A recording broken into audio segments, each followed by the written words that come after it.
नमस्कार, आप देख रहे हैं इंडिया वॉइस। मैं हूं आपके साथ। जो है बुलेटिन की शुरुआत करते हैं बड़ी जानकारी के साथ। दिल्ली से खबर सामने आ रही है। किसान आंदोलन पर बड़ी खबर। सुप्रीम कोर्ट ने सुनवाई से किया इनकार। तो किसान आंदोलन को लेकर ये बड़ी जानकारी सामने आ रही है। सुप्रीम कोर्ट ने सुनवाई से इनकार कर दिया है। सुप्रीम कोर्ट में पीआईएल दाखिल की गई थी। शंभू बॉर्डर खोलने की मांग की गई थी।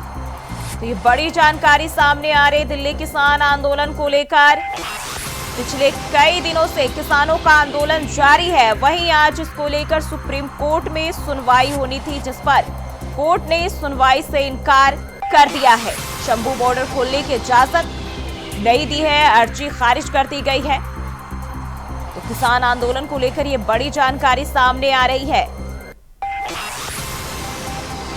सुप्रीम कोर्ट ने सुनवाई से इनकार कर दिया है। पिछले कई दिनों से किसानों के साथ चल रहे जद्दोजहद को लेकर सुप्रीम कोर्ट में सुनवाई हुई और अब शंभू बॉर्डर खोलने की मांग की गई थी, जिसे सुप्रीम कोर्ट ने खारिज कर दिया है। तो किसान आंदोलन से जुड़ी ये बड़ी अपडेट सामने आ रही है। दिल्ली से बड़ी खबर।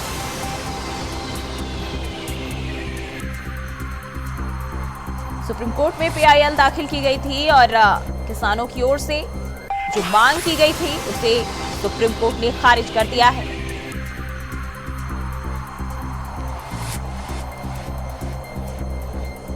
आपको बताते चले, पिछले कई दिनों से किसान आंदोलन को लेकर पुलिस प्रशासन पूरी तरह से अलर्ट है। कई दफा किसान राजधानी दिल्ली कूच की कोशिश कर चुके हैं। हालांकि प्रशासन पूरी तरह से तैयारियों के साथ मुस्तैद है और राजधानी में एंट्री पर रोक लगा रखी है। और इसी खबर पर ज्यादा जानकारी के साथ अजय चौहान हमारे संवाददाता हमारे साथ जुड़ चुके हैं। अजय, किसान के साथ पिछले काफी समय से किसान और सरकार के बीच रस्साकसी चल रही है। बार बार राजधानी कूच करने की कोशिश कर रहे हैं किसान, और आज इस मामले में सुनवाई हुई शंभू बॉर्डर को लेकर। क्या अपडेट सामने आ रही है? उनको बताते हैं कि किसानों की जो लगातार जो बॉर्डर घेराव का मामला काफी समय से चला, फरवरी से लगातार कहीं सिद्धू बॉर्डर पर और जो दिल्ली बॉर्डर पर भी मौजूद लोग बैठे हुए हैं। लेकिन बताते हैं कि आज सुप्रीम कोर्ट में एक याचिका डाली गई थी, जिसको लेकर के साफ साफ कहा गया, सुप्रीम कोर्ट ने आज सुनवाई करने से साफ मना कर दिया गया है। कहा कि पहले से ही इस तरह की जो याचिका डाली गई है, वही जो याचिका है जो पहले डाली गई थी वो भी पेंडिंग पड़ी है। लेकिन सवाल बनता है कि आखिर किसान लगातार बॉर्डरों पर बैठे हुए हैं, जिससे कि आवाजाही को लेकर के काफी लोगों को मुश्किलों का सामना करना पड़ता है। वही सुप्रीम कोर्ट ने साफ आदेश दिया है, केंद्र सरकार की बात करें या फिर हरियाणा सरकार या फिर पंजाब सरकार की, तो साफ साफ कहा कि जो भी हाईवे को जाम करता है तो हाईवे कार्रवाई की जाए, ताकि लोगों को आवाजाही के लिए दिक्कत ना है। क्योंकि जो सामग्री है वो लगातार वहाँ पहुँचाई जाती है। लेकिन सवाल यह है कि आखिरकार किसानों की जो मांगे हैं वही यही कहा गया कि पहले भी तो उसी चीज को लेकर मांगा थी, जिसमें अभी तक सुनवाई चल रही है। लेकिन सवाल है कि आखिरकार जो बॉर्डरों पर सील किया गया है उसको सख्त आदेश दिए गए हैं। किसान अपनी मांग पर अड़े हुए, जो सरकार है वो अपनी बात पे डटी हुई है। लेकिन अब किसानों के पास आगे का रास्ता क्या? क्योंकि सुप्रीम कोर्ट से भी अब निराशा हाथ लगी। देखिए, जिस तरह से मौसम है लगातार इस समय किसानों का भी याचिका दी है, लेकिन वो और कोशिश करेंगे। क्योंकि परसों भी यही सामने आई थी कि एक से एक जो किसान है वो दिल्ली कूच कर रहा है और उससे मुलाकात करने की कोशिश कर रहे हैं। लेकिन जब कल याचिका डाली गई तो आज सुप्रीम कोर्ट में पहुंची थी।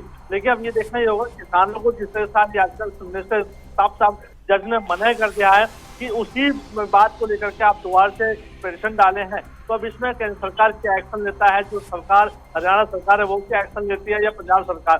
क्योंकि किसान तो बॉर्डर पर बैठे हैं, काफी लंबे टाइम पर लगा दिए गए हैं, सब कुछ वहाँ पर मौजूद है। लेकिन समस्या ये है कि आम लोग जो है, गांव ग्रामीण जो लोग हैं, जो सामग्री जो मार्केट में आती है उसको लेकर बड़ी मुश्किल का सामना करता है, जिसकी महंगाई का बोझ जो आम पब्लिक पर रहता है, जो रोजगार के लिए घर से निकलते हैं या फिर सर्विस मैन है, ट्रेनों को जाम कर दिया जाता है। तो उसको लेकर सुप्रीम कोर्ट ने आज साफ साफ शब्दों में कहा है कि इस पर कानूनी कार्रवाई की जाए, चाहे वो किसान हो या कोई भी इस तरह का आंदोलन करता है या सभी को नुकसान पहुंचाता है, सरकारी संपत्ति को नुकसान पहुंचाता है, तो कानूनी कार्रवाई की जाए। अब देखना है कि जो बॉर्डर पर पंजाब सरकार है या हरियाणा सरकार है और केंद्र सरकार इसमें क्या अपने अहम भूमिका निभाता है, या शिवराज सिंह चौहान इससे किसानों से बात करते हैं या उनको कोई जत्था बुलाएगा। क्योंकि पहले भी कई बार इस तरह की बात सामने आ रही थी, उनको साथ लेकर चल रहे थे। लेकिन आज की सुनवाई टाली गई तो कहीं ना कहीं किसानों का जो आंदोलन होगा और भी उग्र हो सकता है।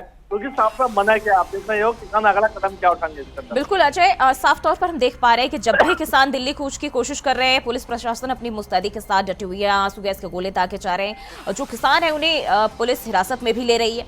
लेकिन बावजूद इन तमाम चीजों के किसान नेता जो है अपने अपने बयान जारी कर रहे हैं। वो साफ तौर पर कह रहे हैं कि हम यूं ही डटे रहेंगे, अगर प्रशासन हमें रोकने की कोशिश करेगी तो आंदोलन और भी उग्र होगा। देखिए, इसी तरह से जो पहले आंदोलन था उसमें भी यही चर्चा सामने आई थी हाँ। कि लगातार साल भर आंदोलन चला, 700-800 लोगों की मृत्यु भी हुई, जिसको लगातार जो विपक्ष था उसको अल्लाह लगातार मनाता रहा, मांग करता रहा उसके जो मैंने किया कि कुछ मांगे तुम मान लेंगे थी। देखिए, अब जो किसान है वो कहीं ना कहीं अपना अलग अलग जो झंडा है किसान आंदोलन का लेकर चल रहे हैं। देखिए, केंद्र सरकार पर दिल्ली पर वो चढ़ाई करने की कोशिश में कि हम दिल्ली किसी तरह से पहुंचे, और दिल्ली का जो माहौल है वो कहीं ना कहीं गर्माता नजर आ रहा है। देखना ये होगा आखिरकार किसानों की जो मंशा है वो दिल्ली कूच को लेकर के है। दिल्ली में क्या ऐसा करना, क्योंकि पिछले जब देखा तो किसानों काफी कुछ काम उनका काम किया, ट्रैक्टर लेके आए, ट्रॉली लेके आए और लाल किले पर झंडा लहराने की कोशिश की।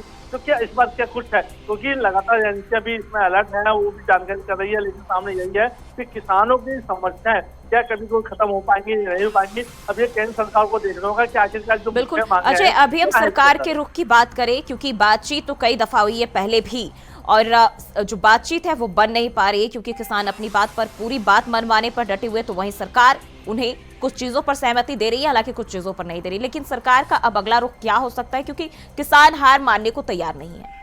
देखिए, बिल्कुल जो केंद्र सरकार है, जो चीज उनके उसमें होता है कि वो कर सकते हैं कि जितना कुछ मांगे थी वो मांगी गई थी, क्योंकि सरकार को सभी को साथ लेके चलना होता है, ना कि किसानों को, क्योंकि आम पब्लिक पर जो बोझ पड़ता है वो कहीं ना कहीं काफी उनको झेलना पड़ता है। अगर केंद्र सरकार सभी पर MSP लगा देती है, या किसानों की जो मांग है, जो उनका लोन है, जो बिजली का बिल है, वो कई समस्या सामने है वो करती है, तो कहीं ना बोझ लोन पर उन्हीं पर पड़ेगा। तो केंद्र सरकार को देखना होगा कि जो जहाँ बेनिफिट है उसको माना जाए, जो नहीं है उसको नहीं भाई। जो गैर कानूनी अगर किसान उस बात को मंगवाते तो कहना केंद्र सरकार उसका कोई एक्शन नहीं ले रही है। लेकिन सवाल ये है कि आखिरकार किसानों की जो मंशा है अब क्या रहेगी, क्योंकि लगातार सर्दियों का समय ही इस वक्त चलता है, दिसंबर चल रहा है, जनवरी चल रही है, तो अगर उनको होती है जो किसान आंदोलन है वो बाद में अलग अलग कहीं ना कहीं बढ़ जाते हैं, जैसे पिछली बार अलग अलग पड़ गए थे। तो सवाल यह है कि अब किसान जो आगे का कदम क्या बढ़ाएंगे, क्या दिल्ली कूच करेंगे, ये अब और बड़ा आंदोलन इसमें पहुंचेंगे। बिल्कुल, लेकिन देखने वाली बात यह भी होगी कि जब सुप्रीम कोर्ट ने अर्जी खारिज कर दी है शंभू बॉर्डर खोलने की, तो अब किसानों के पास अगला रास्ता क्या होगा, क्योंकि वो काफी समय से शंभू बॉर्डर पर डटे हुए हैं। जो तमाम राजधानी से सटे हुए बॉर्डर है वहां पूरी तरह से सुरक्षा व्यवस्था अलर्ट पर है। खासकर अगर शंभू बॉर्डर की बात करें, कई दफा वहां से अलग अलग तस्वीरें सामने आई, लेकिन अब किसानों के पास दिल्ली कूच करने के और रास्ते क्या? देखिए, बॉर्डर पुलिस सील कर दिया, आदेश दे देगा, सुप्रीम कोर्ट जब साफ कहा है, लेकिन अगर इसी तरह से चलता रहा तो कहीं ना कहीं ये जो आंदोलन है वो भी हो सकता है, क्योंकि कई बार झड़प भी हो चुकी है, अभी पीछे गोली भी वहाँ पर चली हुई थी। लगातार सवाल यही है कि आखिरकार जो सवाल सामने आता है वो कैसे है, तो देखना भी होगा कि अब किसान किस सहमति पर बात करेंगे, या फिर केंद्र सरकार से कोई ऐसा आदेश जारी होता है कि किसानों को बुलाया जाए, बैठकर समझाया जाए, ताकि आम पब्लिक को कोई नुकसान ना हो। बिल्कुल, बहुत बहुत शुक्रिया अजय तमाम जानकारी के लिए। तो सुप्रीम कोर्ट में PIL दाखिल की गई थी, जिसे अब खारिज कर दिया गया है सुप्रीम कोर्ट की ओर से। बढ़ते हैं आगे, उत्तर प्रदेश के मैनपुरी से हैरान करने वाला वाकया सामने आया है। यहां मां बेटी कलेक्टर के पास पहुंची थी। अपनी बारी आते ही महिला ने DM से शिकायत करना शुरू कर दिया, और देखते ही देखते बात बढ़ गई और महिला ने DM से आंखों में देखकर 4 शब्द कह डाले, जिन्हें सुनकर कलेक्टर साहब बौखला उठे। उन्होंने तुरंत पुलिस को आदेश दिया कि इन्हें जेल में बंद कर दिया जाए। लेडी कांस्टेबल ने तुरंत महिला और उसकी बेटी को पकड़कर पुलिस की गाड़ी में बैठाया और थाने ले गए। हालांकि जिलाधिकारी ने स्पष्टीकरण देते हुए कहा कि आत्महत्या की धमकी के बाद एहतियात के तौर पर यह कदम उठाना पड़ा।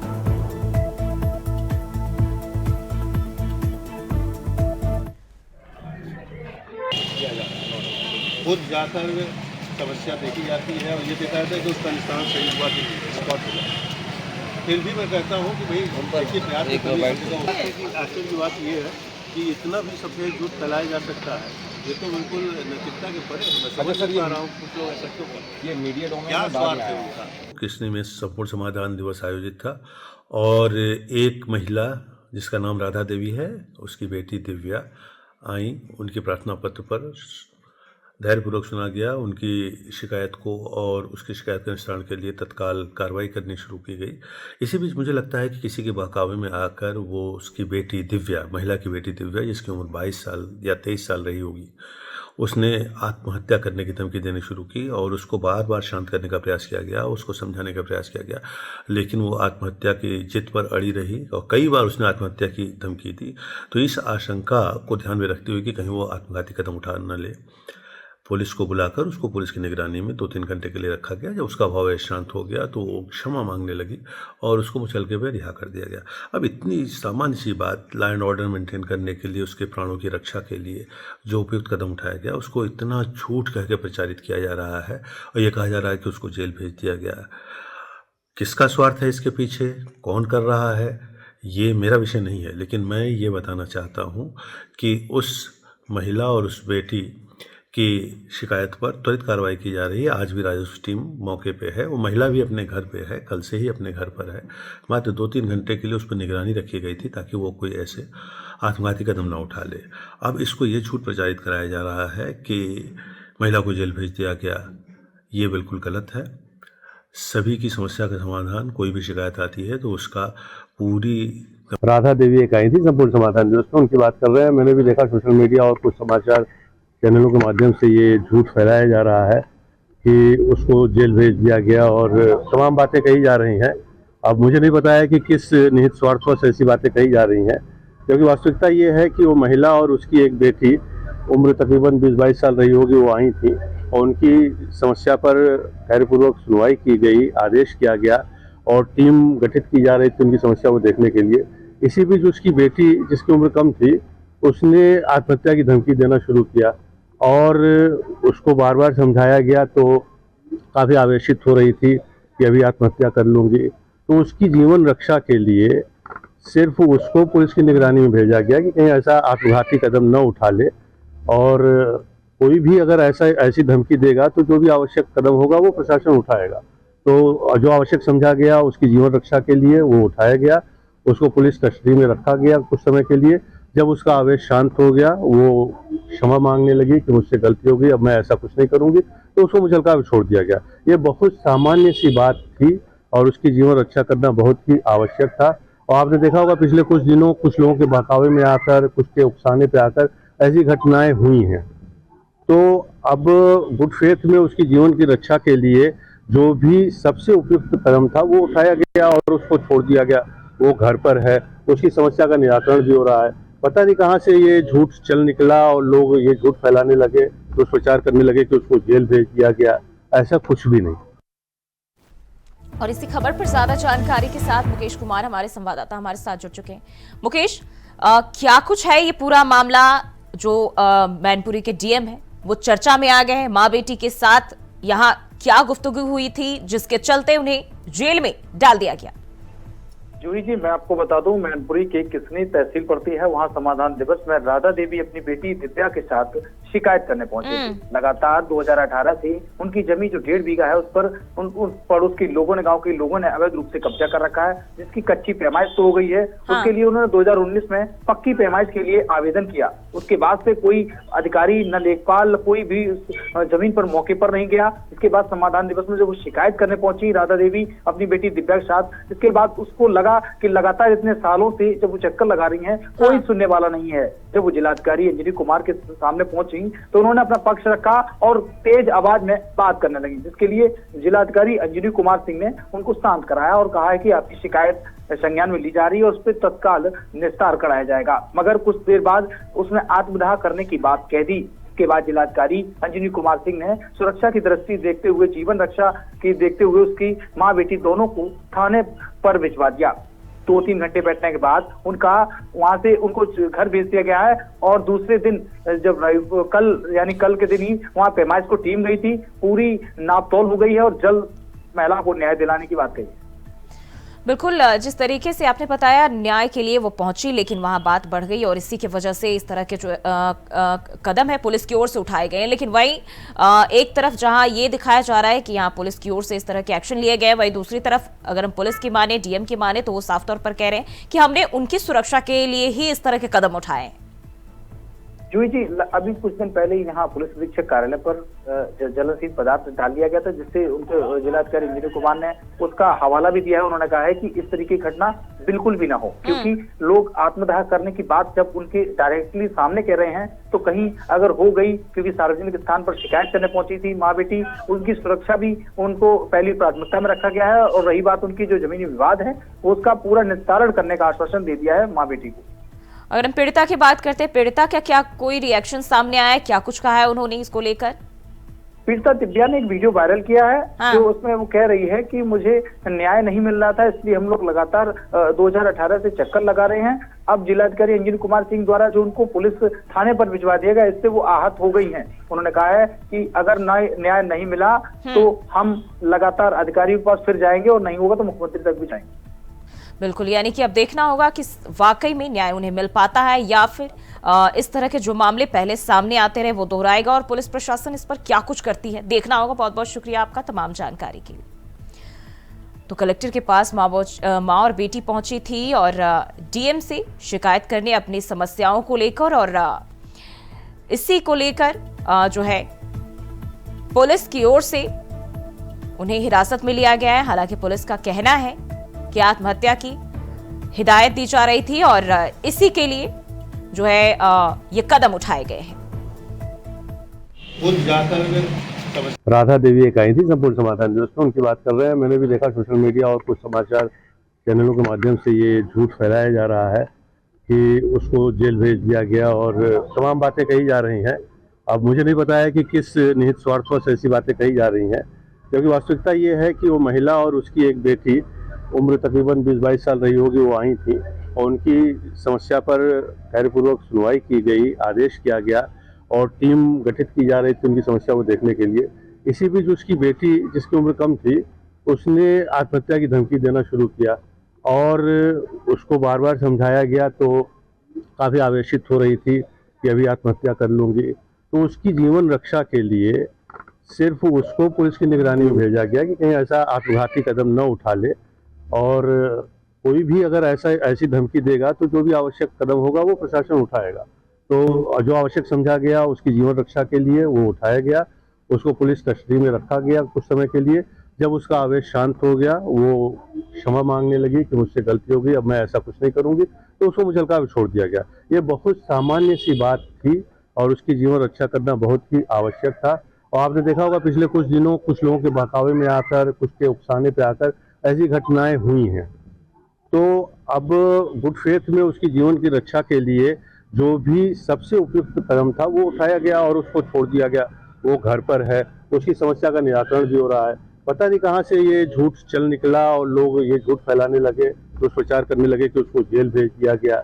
ऐसा कुछ भी नहीं। और रांची से खबर सामने आ रही, झारखंड में आज से विशेष विधानसभा सत्र शुरू। सत्र को लेकर बीजेपी ने की बैठक, अपने 21 विधायकों के साथ बैठक की। 2 घंटे के मंथन में नहीं हो सका नेता प्रतिपक्ष का चयन। तो ये जानकारी सत्र को लेकर बीजेपी ने बैठक की है, लेकिन 2 घंटे तक चली बैठक के बाद भी नेता प्रतिपक्ष का चयन नहीं हो सका है। बाबूलाल मरांडी, सीपी सिंह और चंपई सोरेन जो है इसके दावेदार माने जा रहे हैं। तो ये 3 नाम अहम माने जा रहे हैं नेता प्रतिपक्ष के लिए। हालांकि अभी तक आधिकारिक रूप से चयन नहीं किया गया है, ना ही कोई नाम सामने आया है। हेमंत सोरेन के सामने आदिवासी चेहरा लाना चाहती है पार्टी, तो हेमंत सोरेन को टक्कर देने के लिए बीजेपी अपनी पूरी तैयारियों में जुटी हुई है और आदिवासी चेहरा ही हेमंत सोरेन के सामने लाना चाहती है। अगर हम बात करें तो इनमें ये 3 नाम बेहद अहम बताए जा रहे हैं। बाबूलाल मरांडी, सीपी सिंह और चंपई सोरेन, ये 3 दावेदार माने जा रहे नेता प्रतिपक्ष के बीजेपी की ओर से।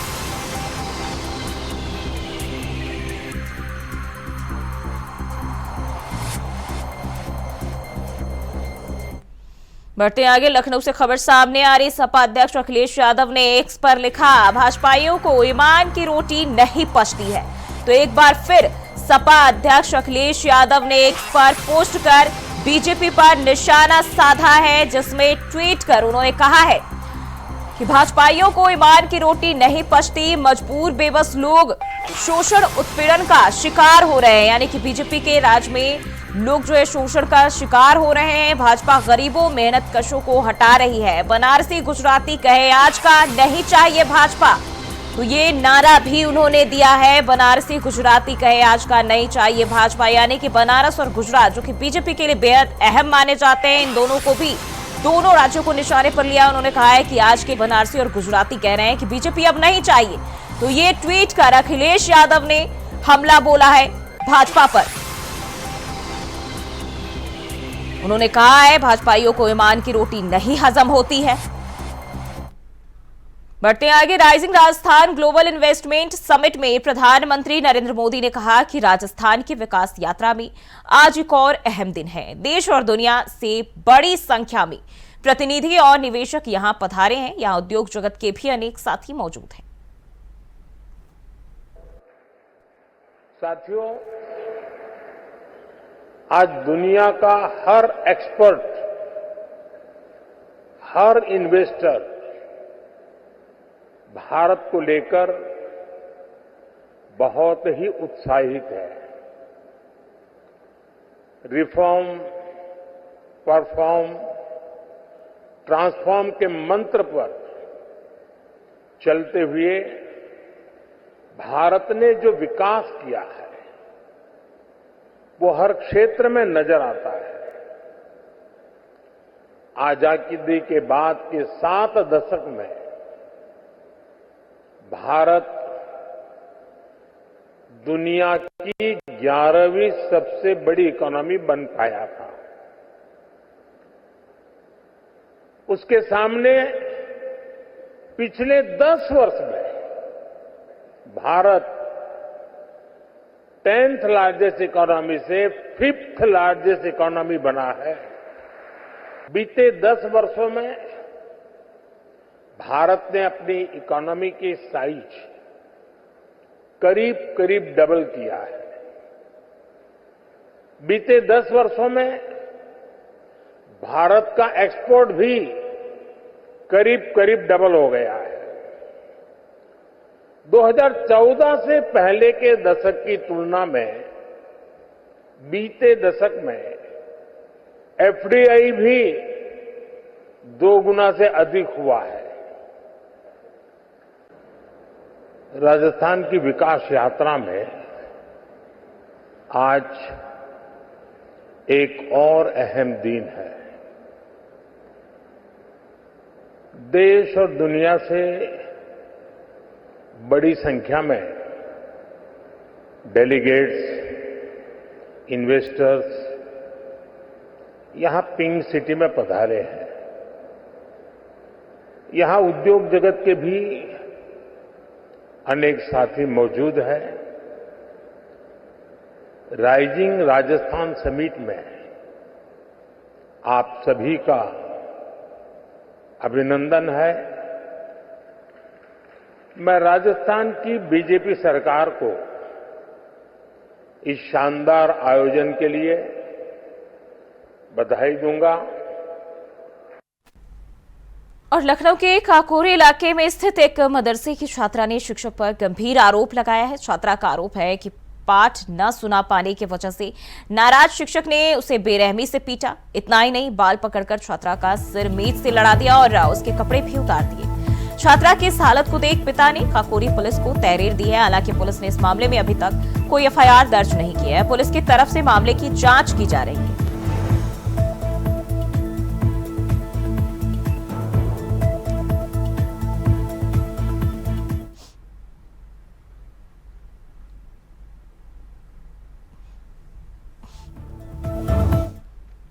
और संभल के सदर तहसील क्षेत्र में स्थित शाही जामा मस्जिद के हरिहर मंदिर होने का दावा पेश करने की याचिका सिविल जज सीनियर डिवीजन के यहां दायर की गई थी, जिस पर न्यायालय ने उसे दिन सुनवाई करते हुए कोर्ट कमिश्नर नियुक्त करते हुए सर्वे के आदेश दिए थे। इसके बाद कोर्ट कमिश्नर ने डीएम और एसपी से मुलाकात की और फोर्स के साथ सर्वे करने के लिए जामा मस्जिद पहुंचे। और उस दिन सर्वे अधूरा रहने पर कोर्ट कमिश्नर सर्वे टीम को लेकर डीएम और पुलिस अधीक्षक के साथ भारी फोर्स लेकर 24 नवंबर को सर्वे करने के लिए पहुंचे। लेकिन सर्वे के दौरान टीम पर पथराव शुरू हो गया और इस दौरान हुई हिंसा में 4 लोगों को अपनी जान से हाथ धोना पड़ा था।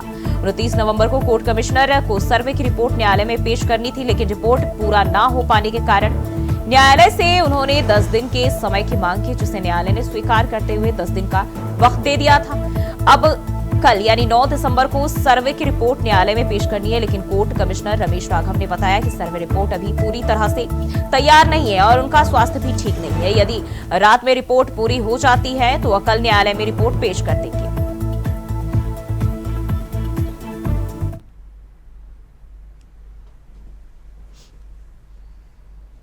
कोर्ट में समय देगी, विद टाइम रिपोर्ट सबमिट कर दी जाएगी। तो सब पेपर जो लगभग फोटोग्राफ आ चुके हैं उसका एनालिसिस हो रहा है, उसके कुछ थोड़ा सा आंशिक रूप से कुछ पार्ट रह गया है जिसे एनालिसिस करके अब उसमें सर्वे रिपोर्ट में थोड़ा ये भी व्यवधान आ गया है कि हमारा स्वास्थ्य खराब हो गया है, इन्फ्लुएंजा हो गया।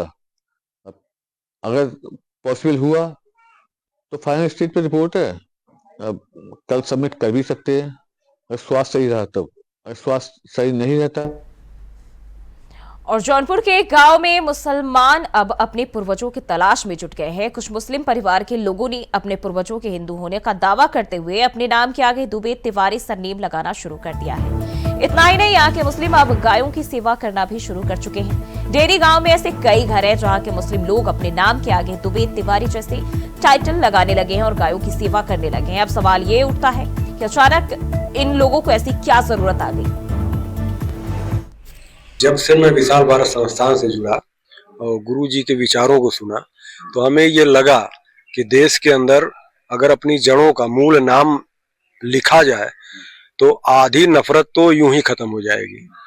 और गुरु जी के कहने पे कि भाई आप आगे आइए, इस चीज को आप आगे लाइए, हमने अपना नाम दुबे टाइटल लिखना शुरू किया और मेरे मन में बचपन से ये चीज थी और इसलिए मैं।